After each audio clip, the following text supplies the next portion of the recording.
বছর আওয়ামী লীগ লুটপাট করেছে, এখন লুটপাটের বন্দোবস্তটা অন্যদেরকে, বিদেশিদেরকে করার সুযোগ করে দিচ্ছে। এনজিও চালানো আর রাষ্ট্র চালানো এক কথা না। রাষ্ট্র চালানোর অভিজ্ঞতা বিএনপি সবচেয়ে বেশি। বিএনপি নেতাদের কাছ থেকে পরামর্শ নেন, সাহায্য নেন, সহযোগিতা নেন, সেইখানে অনুসরণ করতে পারেন জিয়াউর রহমানকে। এই দেশে বেশি কে হয়েছে, কে হয়েছে আপনারা বলেন? একজনকে চট্টগ্রামের সার্কিট হাউসে হত্যা করা হয়েছে, আরেকজনকে সারা জীবনের জন্য এমন অবস্থা তৈরি করে দেওয়া হয়েছে যে এখন পর্যন্ত তিনি পুরোপুরি সুস্থ নন। আরেকজনের মরদেহ বিদেশ থেকে মায়ের সামনে এনে হাজির করা হয়েছে, 93 দিন বালু ট্রাক দিয়ে আটকে রেখেছে।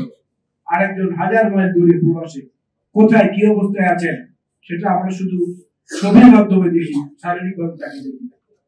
এত নির্যাতনের পরেও যদি আমরা ধৈর্য ধরতে পারি, অপেক্ষা করতে পারি, আপনার সমস্যাটা কি? আপনার সমস্যা কি? আপনি কেন জনদাবির কাছে মাথা নথি করেন না? বাজেট দিচ্ছেন, কিসের বাজেট? সাধারণ মানুষ চায় জিনিসপত্রের দাম কমলো কিনা, 1% তো কমাতে পারেন না। কোথাও বিদ্যুৎ নিয়ে সমস্যা তৈরি হয়েছে, সব জায়গায় আজকে আইন শৃঙ্খলা নিয়ে সমস্যা তৈরি হয়েছে, কোন জায়গায় আপনার সরকারের কোনো নিয়ন্ত্রণ নেই। আমরা বারবার বলেছি এনজিও চালানো আর রাষ্ট্র চালানো এক কথা না। রাষ্ট্র চালানোর অভিজ্ঞতা বিএনপি সবচেয়ে বেশি। বিএনপি নেতাদের কাছ থেকে পরামর্শ নেন, সাহায্য নেন, সহযোগিতা নেন, সেইখানে অনুসরণ করতে পারেন জিয়াউর রহমানকে।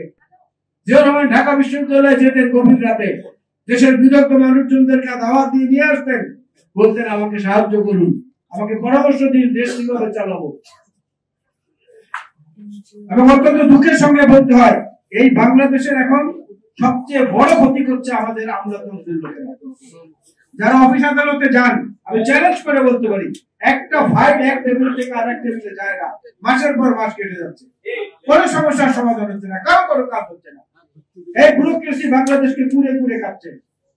বিদেশ থেকে যত জিনিস আসে সেগুলোর বিকল্প উৎপাদনকারী হিসেবে যারা উদ্যোগ দিচ্ছেন, কারো কাজ এগুচ্ছে না। আমাদের প্রতিবেশী দেশ সহ অন্যান্য দেশের দ্বারা তারাই অফিসারদের ঘাড়ে ভর করেছেন। এই অফিসারদের ঘাড়ে ভর করে তাদেরকে খুশি করে রেখে আমাদের দেশীয়, আমাদের বাংলাদেশি বিনিয়োগকারী এবং বাংলাদেশি উদ্যোক্তাদেরকে পথে বসিয়ে দিচ্ছে, যারা তারা সুযোগ না পায়। 17 বছর আওয়ামী লীগ লুটপাট করেছে, এখন লুটপাটের বন্দোবস্তটা অন্যদেরকে, বিদেশিদেরকে করার সুযোগ করে দিচ্ছে এই সরকার এবং এই সরকারের বর্তমান যারা প্রশাসনের রন্ধ্রে রন্ধ্রে ফ্যাসিস্টের সহযোগী আছেন, তারা যারা 16-17 বছরে বঞ্চিত ছিলেন প্রশাসনে, তারা প্রমোশন পেয়েছেন, সবই ঠিক আছে, কিন্তু তাদের কিন্তু ভালো পোস্টিং হয় না। খেয়াল করে দেখেন, পোস্টিং কিন্তু সেই আওয়ামী লীগের প্রেতাত্ম যারা তাদেরই, যারা আমাদের আশেপাশের কোনো কোনো দেশের চল হিসেবেও কাজ করেন।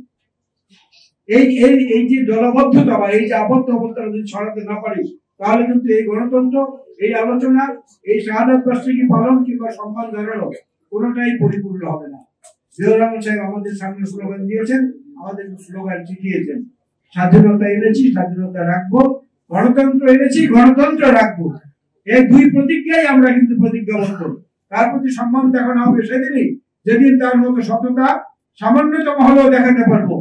তার প্রতি সম্মান জানানো হবে সেদিনই যেদিন তার মতো দেশপ্রেম, বুক ভরা দেশপ্রেম নিজেকে উৎসর্গ করে দিয়ে দেখাতে পারবো।